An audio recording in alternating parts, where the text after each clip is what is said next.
dad badan waxay u maleynayaan in guushu si kadis ah ku timaado, laakiin runta mustaqbalka weyn wuxuu ka bilaabmaa maalinta aad go'aansato inaad naftaada beddesho. Waxaa laga yaabaa inaad maanta daaran tahay, jahawareersan tahay, ama aad dareemayso in noloshu kaa horeyso.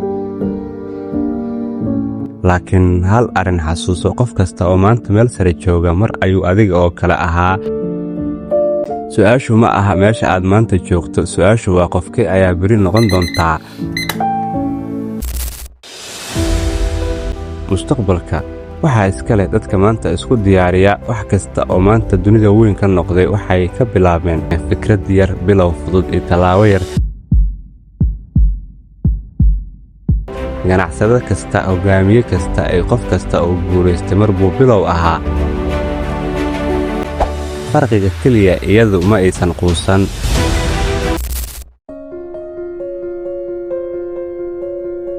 dad badan waxay eegaan dhibaatada maanta taagan, waxay eegaan lacag la'aanta, waxay eegaan dadka ka horeeya, waxay eegaan fursadaha ay waayeen. laakiin qaladka ugu weyn waa in qofku isku qiimeeyo meesha uu maanta joogo. qofka maanta saboolka ah beri wuu noqon karaa hogaamiye. qofka maanta cidla ah beri malaayiin qof ayaa magacaabi kara, laakiin kaas waxay ku xiran tahay waxa uu maanta sameeyo. haddii aad maalintaada dayacdo, mustaqbalkaaguna wuu dayacmi doonaa. laakiin haddii aad ilaaliso daqiiqadahaada, mustaqbalkaagu isagaa is ilaalin doona.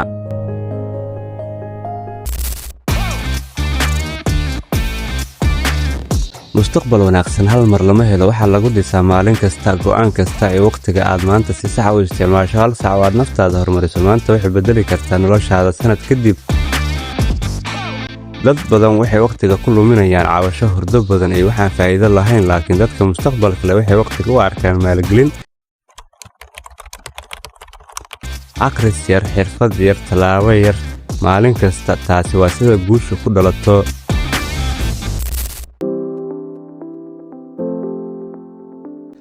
waxa run ahaantii noloshaada go'aamiya ma aha lacagta aad maanta haysato, ma aha meesha aad ku nooshahay, ma aha dadka kaa horeeya. waxa go'aamiya waa qofka aad noqonayso. inaad noqoto qof leh aragti, adkaysi, iimaan iyo diyaargarow ayaa ka muhiimsan wax kasta oo aad maanta haysato. dadka guulaysta mar walba diyaar bay ahaayeen ka hor inta aysan fursaddu imaan.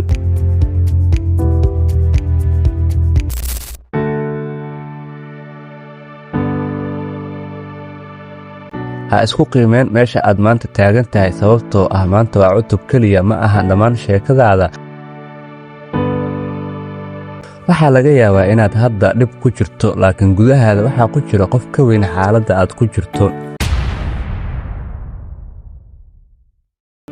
daawade, qofka beri noqon kara ganacsade, hogaamiye, hal abuur ama qof malaayiin qof dhiirigeliya.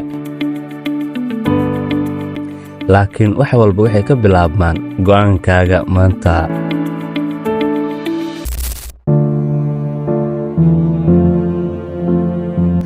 haddii aad maanta naftaada dhisto, beri adduunka ayaa kuu istaagi doona. haddii aad maanta wakhtigaada ilaaliso, mustaqbalkaaga ayaa kuu iftiimi doona. ha quusan, ha isyarayn, ha isku qiimeyn dhibaatada maanta. isku qiimee qofka aad beri noqon karto.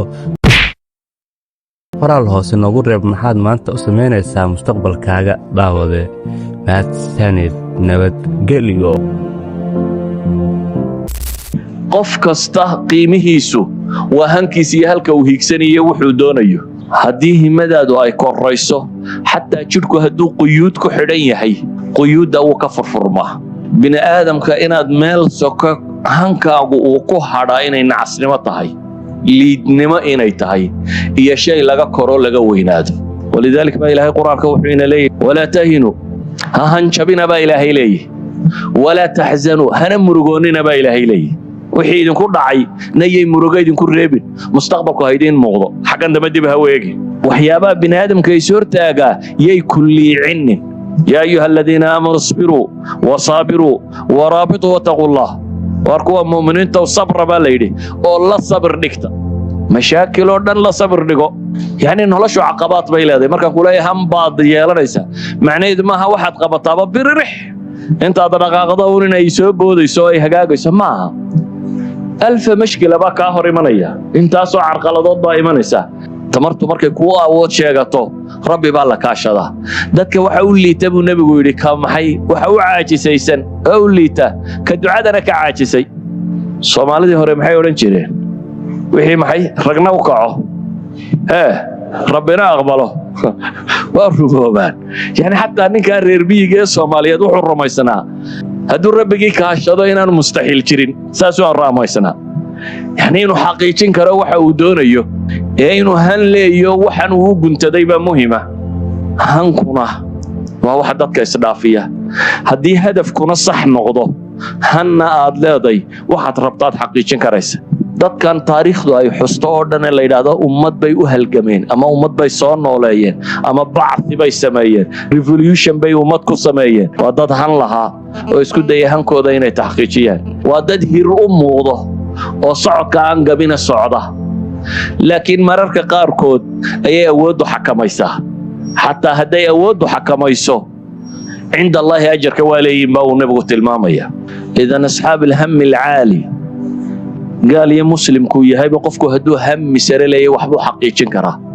laakiin waxaa la xaqiijinaya waxay ku kala gedisan yihiin mataalibta iyo ahdaafta dadku ay leeyihiin. mataalib dunyaana tamani qura laguma gaadho ee addunya khallaaba bay idhaahdeen.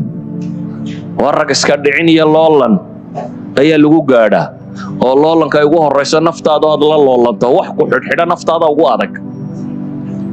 in allaha laa yugayiru maa biqawmin xataa yugayiruu maa bianfusihim. maa bilanfus haddaanad jebinin waad xidhxidhantay. waataynu hore u tilmaamnay inaynu silsilada nafta ka jebinayno.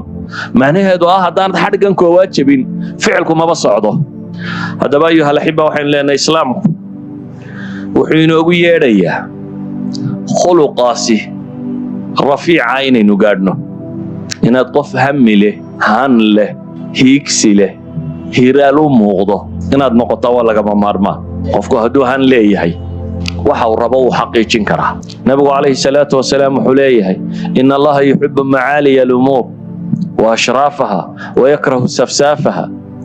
ilaahay wuxuu jecel yahay arrinta kuweeda sarreeya iyo kuweeda maamuuska leh, wuxuu necab yahay kuweeda liitee hooseeya. asxaabu danaa inaynu noqonno maaha. ixris calaa maa yanfacuk, waxa ku anfacaya ku dadaal buu nebi moxamed leeyahy calayhi salaatu wasalaam. wastacin billaahi walaa tacjas, ilaahay kaalmayso oo abidka ha caajisin. nebigu wuxuu leeyahay in qaamat isaaca wa biyadi axadikum fasiila. war qiyaamuhu hadduu dhaco adigoo geetimireed yar gacanta ku haya haddaad ka gaadhsiin karta ka gaadhsii buu nebigu leeyahy. ha odhanin oo qiyaamihii baaba dhacya yaa cunaya. hadii lagu yidhahdo qiyaamihii baa dhacya geetimireedka maxaad ka yeeli lahayd? subxaan allah, dabadu xagga isaga tuur baad adigu odhan lahayd. saxiixa maaha. nebi maxamed wuxuu ina leeyahay calayhi salaatu wasalaam hadduu qiyaamuhu dhacayo waad geetimireed gacanta ku hayso waad ka gaadhsiin karto ka gaadhsii buu nebigu leeyahy calayhi salaatu wasalaam. waxaa qur-aanku ina barayaa inaynan meelaha hoose joogin ee maxaa layna yidhi fastabiqu lkhayraat. beretama baa la leeyahy. u beretama maxay? khayraadka. wa fii dalika falyatanaafasil mutanaafisuun limili haada falyacmal ilcaamiluun. ilaahay wuxuu ina leeyahay dheereeya oo xagga hore taga. nabiguna calayhi salaatu wasalaam wuxuu inoo tilmaamayaa idaa sa'altum allah fas'aluuhu alfirdows alaclaa. war ilaahay xataa haddaa wax weydiisanaysaan ilaahay maxay weydiista baa la yidhi firdows alaclaa. ilaw jannada igeliyo qura ha odhanin, ilaw jannada teeda sare igeedhe. yani nebi maxamed hankuu barayay saxaabadiisi. wuxuu leeyahay xataa haddaad janno ilaahay weydiisanayso jannada meelaheeda soke ha dalban ee maxaad ka dalbataa ilaahay firdows alaclaa. walidalik baa raagib alasfahani wuxuu leeyahay kabiiru lhimma marka la yidhaahdo waa qof aan raalli ku ahayn buu leeyahay hamiga xayawaanka. oo hamiga xayawaanku waa maxay? waa qofka oo ka warwara unbuu leeyahay caloosha buuxinteeda iyo farjiga haqabtirkiisa iyo intaa ka warwara. waa hamiga xayawaanka buu leeyahay. kaa waxa ka sarreeya baa la yidhaahdaa buu leeyahay alham alcaliya. waa qofka oo raadiya dhammaystiranka bini aadamka. halkee qofku markuu gaadhaa buu dhammaystirmay. haddaba markaynu hamiga koreeya ka warramayno waa arrin ay soo hoosgelayso aljiddu fi lumuur, qofkoo si hagar la'aana wax u qabta. waa arrin ay soo gelayso altarafuc can asakaa'iri waddanaaya, qofkoo ka han sarreeya waxyaabaha liiliita ama hooseeya. وارن أي سوهوس كليسو الطموح إلى المعالي قفكو هيكسي فوق أما هيرال فوق له مال دروكسن هير فوق